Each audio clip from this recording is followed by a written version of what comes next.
आप देख रहे हैं भवानी टाइम्स। गोंदिया शहर के नगर परिषद के अंतर्गत आने वाले सूर्याटोला क्षेत्र की मुख्य सड़क पिछले 7 माह से खोदी गई है, लेकिन ठेकेदार द्वारा काम पूरा नहीं करने के कारण नागरिक कई बार इसकी शिकायत नगर परिषद और जनप्रतिनिधि से कर चुके हैं, लेकिन नागरिक सहित कोई भी ध्यान नहीं दे रहा है। स्कूल जाने वाले विद्यार्थियों, क्षेत्र के दुकानदारों को परेशानी का सामना करना पड़ रहा है। 1 माह पहले ठेकेदार सड़क कार्य के लिए सामग्री लेकर आए और उसे सड़क के बीच छोड़ दिया, जिससे इलाके की 2 सड़कें बंद हो गई हैं।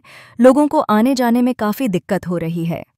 नगर परिषद व जनप्रतिनिधियों द्वारा इस ओर ध्यान नहीं दिए जाने से लोगों का आक्रोश बढ़ गया है। 8-10 महिन्यापासून हा रस्ता उखडलेला आहे आणि या ज्याले पुष्कळ त्रास होत आहे। धंदा पाणी याच्यामुळे होत नाही आहे। पुष्कळ समस्या निर्माण होत आहे त्यामुळे हा लवकरात लवकर रस्ता बनला पाहिजे ना, आमचा धंदा चालला पाहिजे हीच अपेक्षा आहे। रस्त्यामुळे हे सूर्याटोला वार्डाची आहे आणि या लोकांना म्हणजे येणाऱ्या जाणाऱ्यांना खूप त्रास होतो। इथं शाळा आहेत, कॉलेज आहेत, लहान लहान मुले, छोटी छोटी मुलं जातात, किती मुलं पडतात आणि फुटून जातात। इथं या रोडामुळे अजून त्रास आहे। ह्या रस्त्यावर हे ढग ठेवलेले आहेत, रेती गिट्टी, आणि यांच्याकडे शासन काही लक्ष नाही देत। ठेकेदार लोक खोदून देत आहेत आणि कमीत कमी 6 ते 8 महिन्यापासून ही प्रक्रिया इथं सुरू आहे।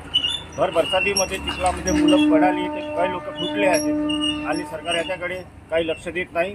तर मी हे ज्यांनाही हे काम दिलं असेल ठेकेदार लोक किंवा अजून हे नगर परिषद शासन यांना मी आग्रहाची विनंती करतो की कृपया लवकरात लवकर ह्या रोडाला तयार करून देण्याची कृपा करावी। रस्ता 7-8 महिन्यापासून बंद पडलेला आहे। या रस्ता बंद असल्यामुळे आमच्या कामधंद्यावर फरक पडलेला आहे। येथून जाणाऱ्या स्कूल शाळेच्या मुलं दिलं इथं पडत राहतात ना, त्यांना काही चोटगीट लागलेली आहे 2-3 वेळा, आणि काही गाड्या उड्या आले, गोटे गाठे सर्व अंगावर उडतात न लागतात।